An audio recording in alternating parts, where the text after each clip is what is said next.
Since you will be writing a test on phrasal verbs and prepositions next week, I would like to give you some more practice today. So I've put some links in the course progress section for this week. So here you have a whole list of exercises on phrasal verbs. And on the same website, you've got a whole list of exercises on prepositions. And you can see that these exercises are on 3 levels: elementary, intermediate, and advanced. However, even the elementary exercises might contain some verbs that you might need to revise, especially if you have problems with phrasal verbs in general, or you have some gaps in your knowledge.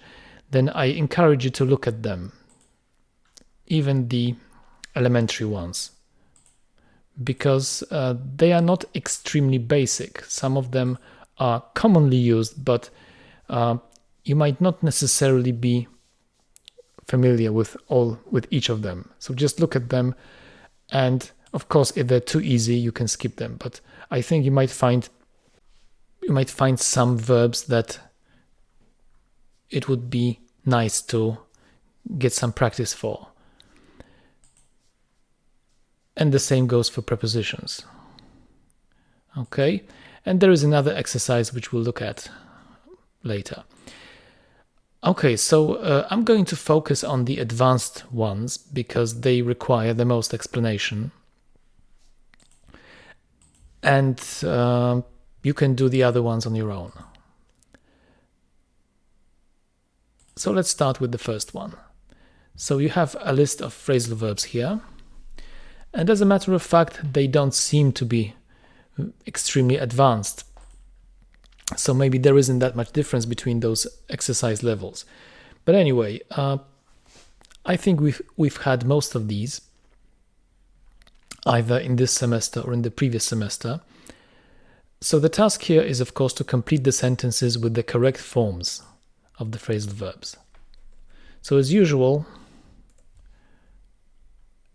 pause the video and attempt the exercise on your own.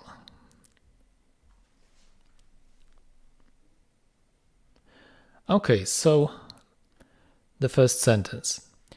When we went to high school, we used to hang out on weekends in a nearby park. And this sentence comes from American English because we have high school and we have on weekends.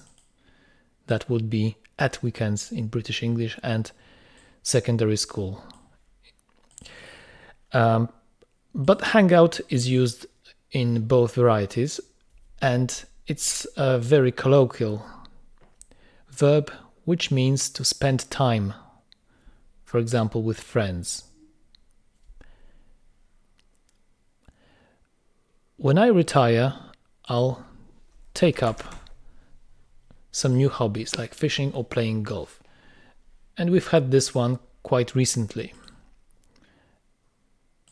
And it's actually pretty common, pretty basic. Mum, so here we have a British spelling for a change, at the local fitness center twice a week. So what does she do? What does she do there? I suppose she works out. Of course, you could say that she shows up, but I think this one will be required in a different sentence. When we looked through the old albums, we came across a photo of my aunt, which means we found it by chance. He tried really hard and ran as fast as he could, but simply couldn't keep up with. Do we have it here? No. Catch up with. Couldn't catch up with the best runners. Of course, the difference between keep up and catch up is that you keep up with somebody when you try to stay on the same, let's say, level, or try not to be outrun by somebody else. But to catch up means that you're already behind and you have to catch up in order to attain the same level or the same spot on the track. We waited for over an hour, but they simply didn't show up, I suppose. Something might have happened to them. So to show up somewhere, at an event, to appear, to arrive, I'm going home anyway, so I can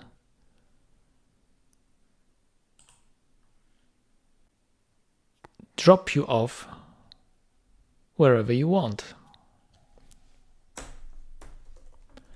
Right, so we've had drop off in the sense of fall asleep, but here to drop off means to allow someone to get off the car, right? To drop somebody off. The opposite would be to pick somebody up.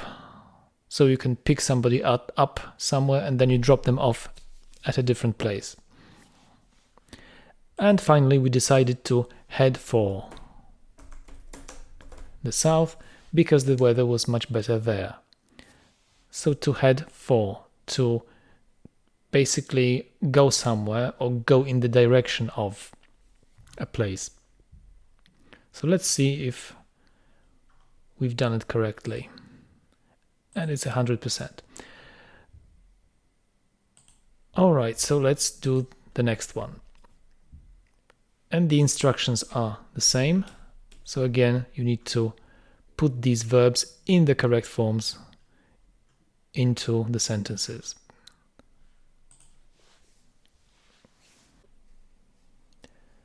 So actually you can see that some of these are not really phrasal verbs, such as believe in or object to. They are just verbs with prepositions. So they really belong to the prepositions category, right? Because in doesn't change the meaning of believe. The same way that, for example, up changes the meaning of make. In is just the preposition used with believe, and the same with to. To is the preposition used with object. So they've mixed this up, unfortunately. But we need to practice prepositions anyway, so that's not such a big issue. Right, so when I was a child, I believed, or I used to believe, in Father Christmas, but that was a long time ago. She always keeps showing off about how much money she has and all the things she can buy.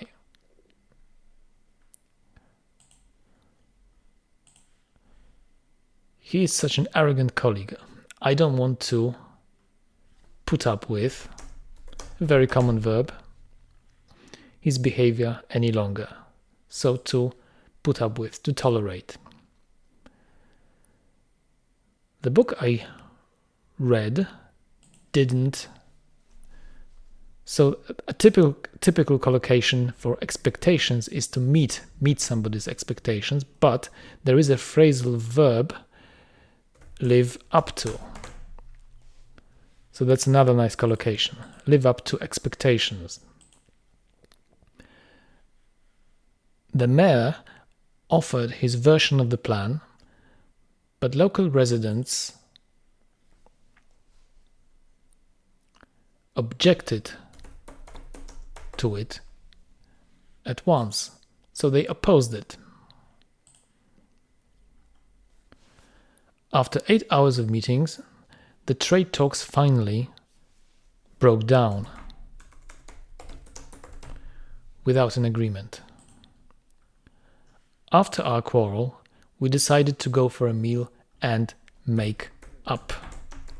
right? So you make up after having an argument, a quarrel with somebody. So then you make up and, you're friends again. They happened to be in the city for a short holiday, so they just, and we're left with drop in, right? They just dropped in, not dripped. That's a different verb. Dropped in without calling in advance. So they just visited casually. Okay. And the third one, which is marked as advanced, though so far these don't seem as very advanced verbs. Okay, this is a different type of exercise where you have to select the correct definition of each of these verbs. And these definitions are in the infinitive, so they don't necessarily correspond to the form in the sentence. But you just have to select the correct meaning, which would correspond to this verb as used in this sentence. So again, pause the video, make your choices, and then we'll discuss it.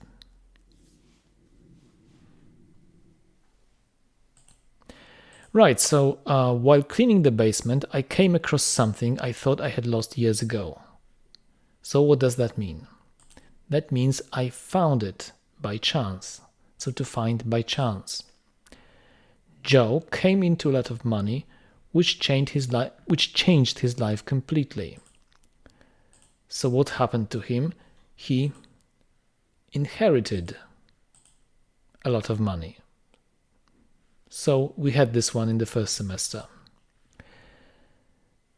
They decided to go ahead with their trip despite the bad weather conditions.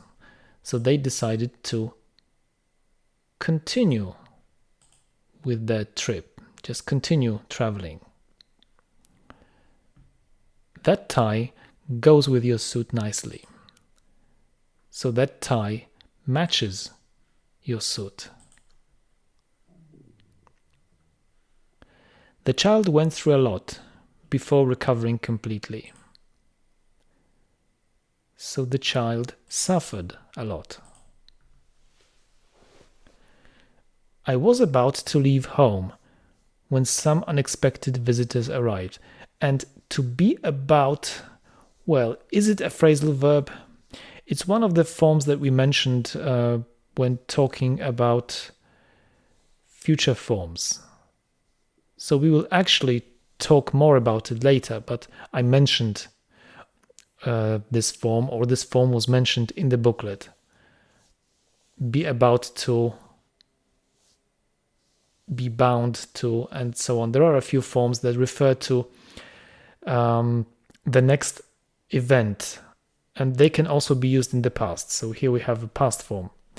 So it's not really, technically it's not a phrasal verb, but since it's got this preposition that sort of changes the meaning of the verb be, then we could consider it to be a phrasal verb, perhaps.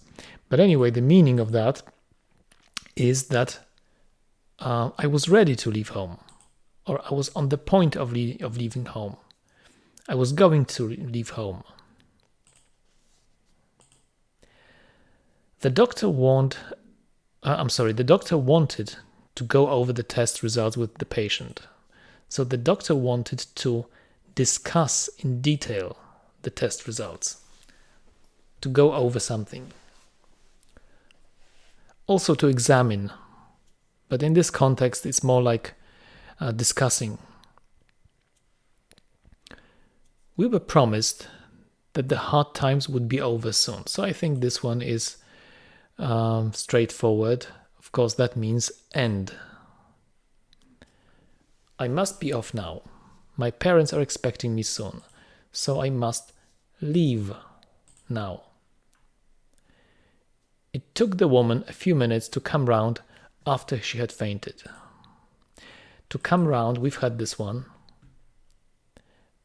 Also to bring somebody round. So to regain consciousness. right? Okay, so let's look at some prepositions for a change.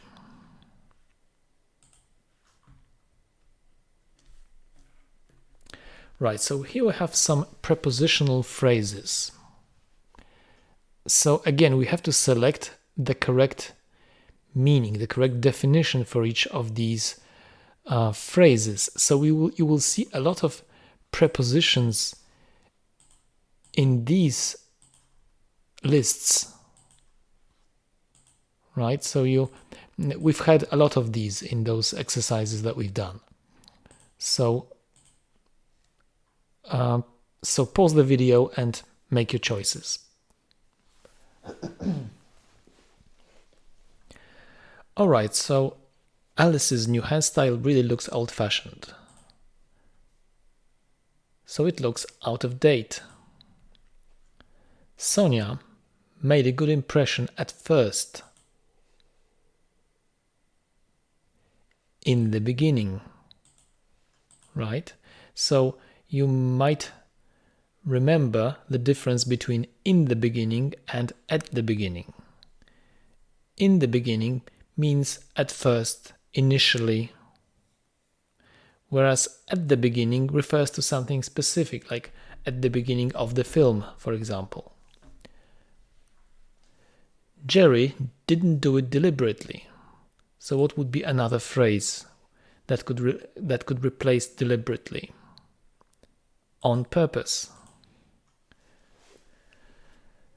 Teresa dismissed her personal assistant in front of everyone.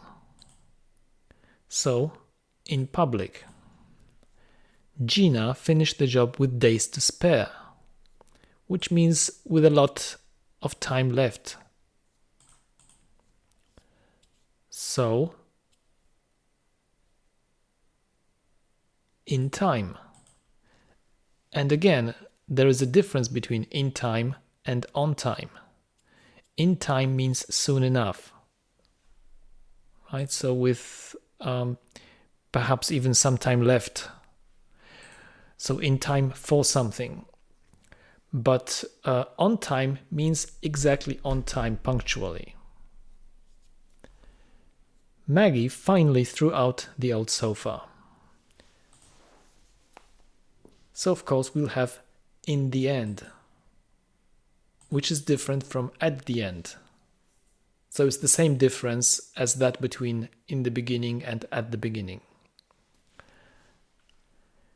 Fiona broke her leg when she was traveling for work. So she was traveling on business. Brian is responsible for about 20 people. So Brian is in charge of about 20 people. Jodie reached the coach at exactly the right time. So she reached the coach on time, right? So we've got this contrast here.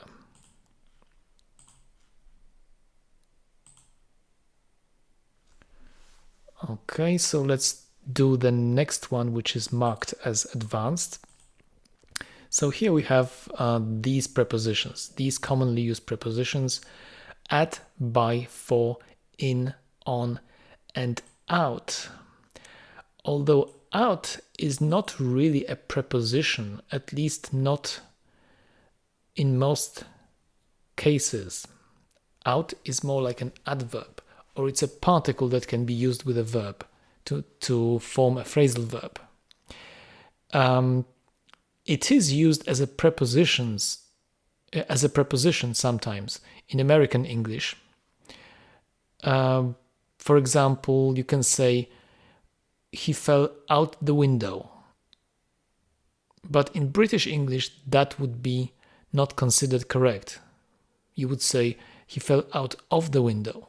So out of would be considered a preposition, not just out. So we'll see how this is used here. So the task is to complete the sentences with the correct preposition, choosing from this list, obviously. So pause the video and type in your prepositions.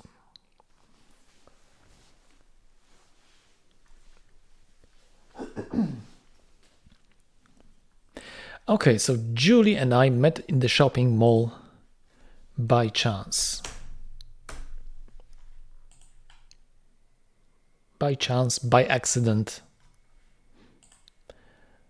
It will take you at least an hour to get there, to get here. You can't go on a holiday on your own. It's out of the question. Okay, so you can see that it's out of. It's not out on its own. Because out on its own is an adverb, actually. So if you say go out, you would ask where, go out. I didn't break the vase on purpose. It was an accident. The team received the trophy at the end of the match. We have to pay our bills on June the 1st at the latest. Right? So we have a date. And that's American English, because in British English you would need the ST after one when you put the number after the month. Erica fell in love with the new boy. Is all of this furniture for sale?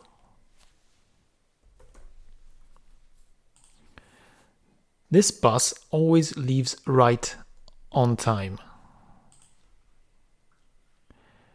I'm sorry, I opened the letter by mistake. I'm leaving this job for good. And I'm not coming back. In this hotel, we don't need to pay in advance. So we don't need to pay earlier. Do you often travel on business? Those trousers you have on look really out of date.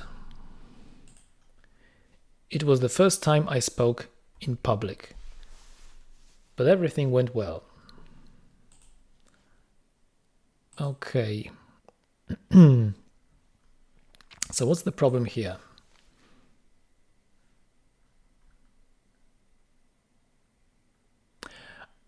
Okay, so maybe that's what they're expecting. That's right. Yes, it makes more sense, because that means that, so by means no later than, right? So until that date you have to pay. You can pay earlier. So that's what by means.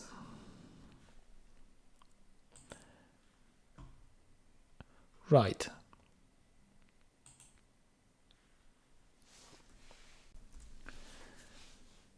So let's look at this exercise here.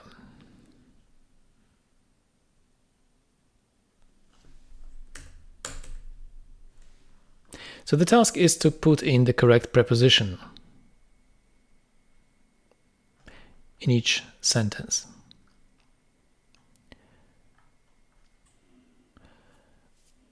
So she paid in lunch in advance. So we've had this one before. You can also immediately check. I went to the wrong house by mistake. So again, we've had this one before. Please make sure that you're in time for the class. In time for the class. I was walking to the station and by chance I saw the glove that I'd lost on the ground. Let me just check immediately. Okay, that's odd.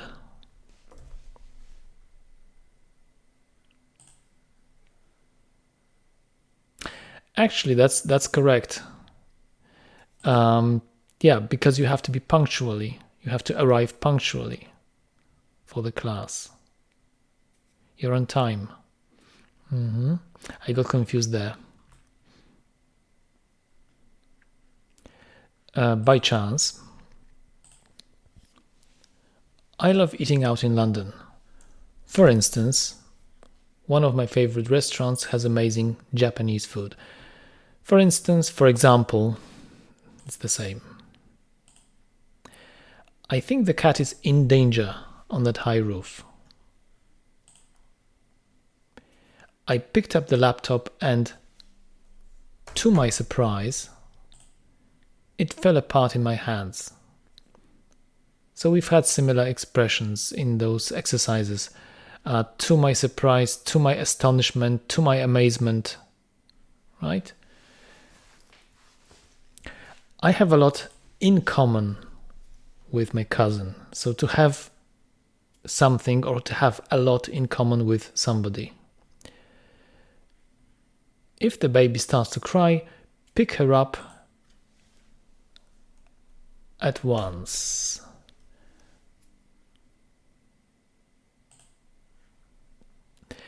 Did you forget your purse on purpose so you wouldn't have to pay?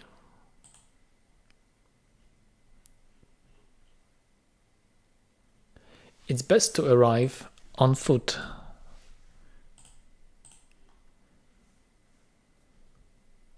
What do a whale and a dolphin have in common? So we've got this phrase again. But that shows that you don't need a preposition after that, right? If you have the two items which are compared before that, then you can just say in common. Or in other words, what does a dolphin have in common with a whale? He added salt instead of sugar by mistake. What's your favorite thing to do? For instance, so they like repeating themselves. The book was out of reach on a high shelf. And that's a preposition. Out of. I want to go to Germany for a change. I've never been there. Please let me know in advance if you can't come to the meeting. She often goes to school on foot again. Do you always brush your teeth before bed without fail? Right?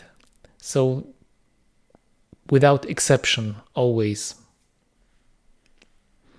The little girl broke the toy on purpose because she was so angry. Please come at once, we have a big problem. She worked very hard and at last she managed to pass the exam. We need to be on time or my grandmother will start to get anxious. It feels like owning a house is out of reach again. Here it's used more metaphorically. We thought about it a lot, and at last we decided to buy a new flat. We watched the film for a change. She was really in danger. I went to the bookshop and by chance he walked into the kitchen and to his surprise she drinks a liter of water every day without fail. So I don't know what the repetitions are for, maybe just to practice the same forms.